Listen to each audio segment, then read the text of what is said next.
انا للہ و انا الیہ راجعون رضا بقضائہ و تسلیما لامرہ عزاداران سید الشہداء، یہ رات اور یہ شام یتیموں کی شام ہے، یہ شام غریبوں کی شام ہے۔ اسی لیے کسی نے منظر دیکھتے ہوئے آپ حضرات مسلسل ذکر حسین میں مصروف ہیں۔ خدا آپ سب کی اس ذکر کو قبول فرمائے، آپ کی عبادت قبول ہو۔ امام حسین علیہ السلام اپنے ذکر کو اس بارگاہ میں قبولیت عطا فرمائے۔ مگر ایک جملہ کہوں گا، ذرا سوچو، اپنے ذہنوں کو کربلا لے کر جاؤ اور یہ دیکھو کہ جب ایک بیوی کافرہ سالار بنی ہے تو اس نے یہ شام کا سامنا کیسے کیا ہوگا۔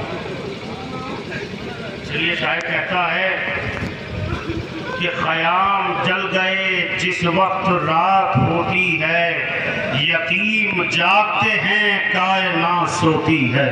اللہ اکبر، جزاکم اجرکم الذین۔ عزادارو، جب یہ شام اہل بیت پر وارد ہوئی تو آپ تصور نہیں کر سکتے کہ قیام حسینی کے قریب آنے کے بعد پسر سعد ملعون نے کیا جملہ کہا۔ علامہ ابو القاسم اپنی کتاب میں تحقیق فرماتے ہیں کہ وہ کہنے لگا کہ سب کے سب باہر نکل آؤ، ہمیں آپ کو قیدی بنانا ہے۔ لفظ قیدی سنا علی کی شیر دل بیٹی زینب آگے بڑھ گئی اور کہنے لگی، اے عمر سعد، تیرا دل نہیں بھرا کہ تو نے میرے ماجائے کو ذبح کر ڈالا؟ کیا تیرے دل نہیں بھرا کہ تو نے ہم شبیہ پیغمبر کے کلیجے پر برچھی کا پھل لگوا دیا؟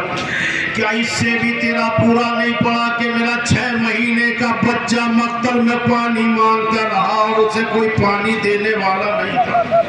کہ زینب میں کچھ نہیں سننا چاہتا، تمام بیویوں کو لے کے خیمے سے باہر آ جاؤ۔ جناب زینب کہتی ہیں ہم اپنے اختیار سے خیمے سے باہر نہیں آئیں گے۔ اس ملعون نے خیمے جلانے کا حکم دیا۔ اب آپ سمجھ نہیں سکتے، اس جنگل میں بیٹھ کر، اس زمین پر رہ کر ذرا تصور کرو کہ جب رات میں خیام حسینی جلے ہوں گے، یتیم بچے کہاں کہاں چلے گئے ہوں گے۔ جناب سید سجاد کے پاس جناب زینب آگے بڑھ کے کہتی ہیں، اے بیٹا تم امام وقت ہو، بتاؤ اس وقت زینب کیا کرے؟ کہ پھوپھی اماں، بیویوں سے کہو خیمے سے باہر چلی جائیں، اس لیے کہ جان کا بچانا واجب ہے۔ کہ سر پہ تو ردائے نہیں ہے، ظالم لوٹ چکے ہیں، کہ بالوں کا پردہ بنائیں اور خیمے سے باہر چلی آئیں۔ جانتے ہیں مدینے میں امام سید سجاد سے کسی نے پوچھا تھا، مولا آخر وہ کون سا لمحہ ہے جہاں آپ کو زیادہ اذیت پہنچی ہو؟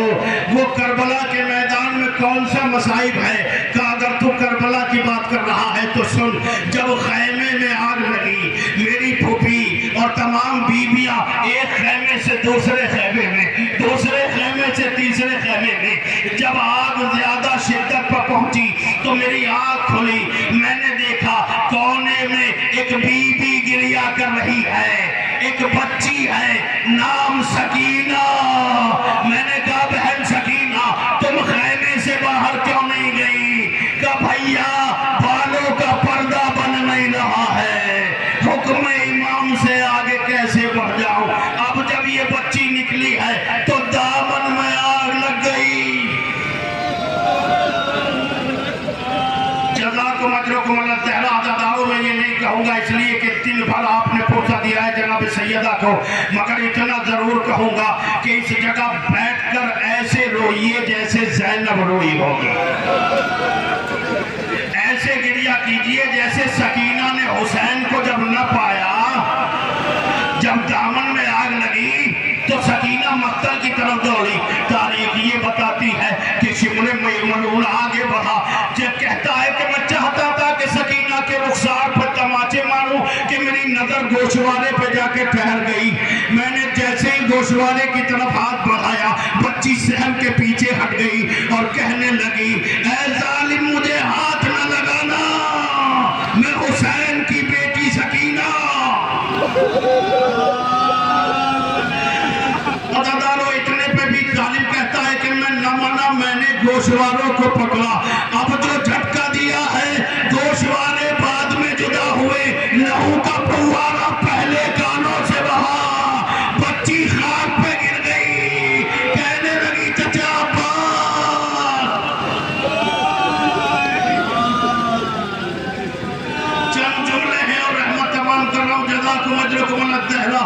تاریخ کربلا کا یہ واحد منظر تھا، ایک اکیلی خاتون۔ آپ جانتے ہیں کہ جب اہل بیت اس مصیبت سے گزرے، زینب کا پہلا کارنامہ تھا قافلے کو بٹھا کر بچوں کی گنتی شروع ہو جاتی تھی۔ علامہ ابو القاسم لکھتے ہیں اگر جملہ آپ تک پہنچ گیا تو جب یاد کریں گے، گریہ کریں گے کہ جب زینب نے گنتی شروع کی تو 2 بچوں کی کمی پائی گئی، 2 بچے شام غریبہ میں گم ہو گئے۔ تاریخ نے لکھا کہ جناب ام کلثوم، جناب زینب ان بچوں کی تلاش میں آگے بڑھی۔ جب دیکھا کہیں یہ لاڈلے نہیں مل رہے ہیں، وہ فوراً ڈھونڈتے ڈھونڈتے لاشوں کے درمیان پہنچی تو کیا دیکھا، یہ دونوں بچے ایک دوسرے سے لپٹے ہوئے لاشوں کے درمیان پڑے ہوئے ہیں۔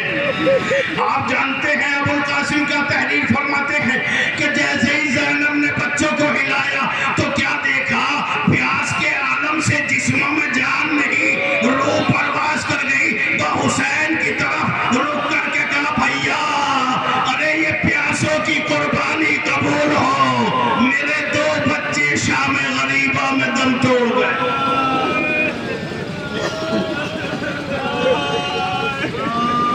جزاکم اجرکم اللہ تعالی، خدا تمہیں کوئی غم نہ دے سوائے غم آل محمد۔ سننا چاہو گے دادا اور بچن جملے رحمت تمام کر رہا ہوں، یہ غریبوں کی شام ہے، یاسیروں کی شام ہے۔ سید سجاد سے کسی نے پوچھا مولا کربلا کے وقت کتنا بڑا صدمہ ہوا ہوگا جب بابا شہید ہوئے، کہ یقیناً یہ مصیبت کا وقت تھا، نو کے نگاہ پر میں نے بابا کا سر دیکھا، مگر یہ اتنی بڑی مصیبت نہیں تھی جہاں میرے خون کے آنسو نکلتے۔ یہ مصیبت تو وہ تھی جب خیمے جل رہے تھے اور ظالم چادریں چھین رہے تھے، تو ہر بیوی کا عالم یہ تھا کہ ظالم اپنی طرف کھینچتا تھا، بیویاں اپنی طرف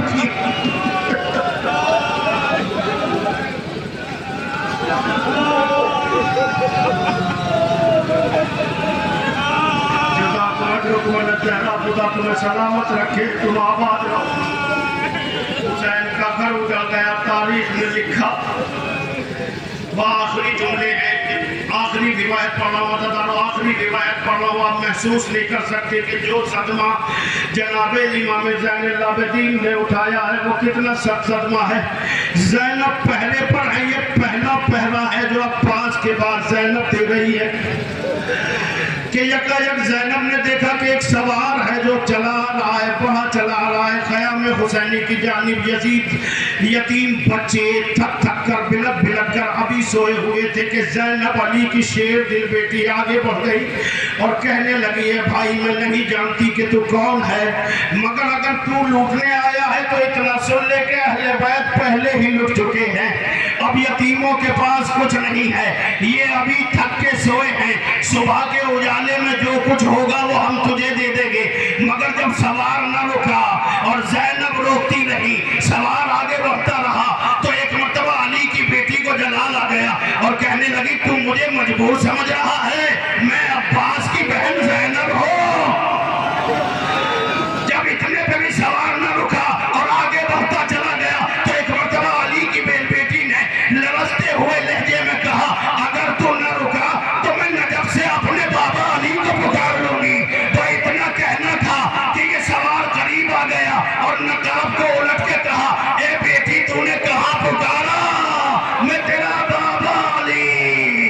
اتنا سننا تھا کہ زینب چند قدم پیچھے ہٹ گئی، یہ نہیں کہا کہ بابا اب آئے ہو۔ جب حسین مارے گئے، جب عباس کے شانے کٹ گئے، جب علی اصغر کے تیر لگ گیا، زینب پیچھے ہٹی اور ہٹنے کے بعد میں کہا اما فضا غضب ہو گیا، میرا بابا آ گیا، میرے سر پہ چادر نہیں ہے، کوئی چادر ہو تو لے کر آ جاؤ۔ یہ کہہ کر زہرا کی بیٹی نے خاک کربلا کو اٹھا کر سر میں ڈالا۔ بابا شرمندہ ہوں، پہلی بار بے پردے میں آپ کے ساتھ۔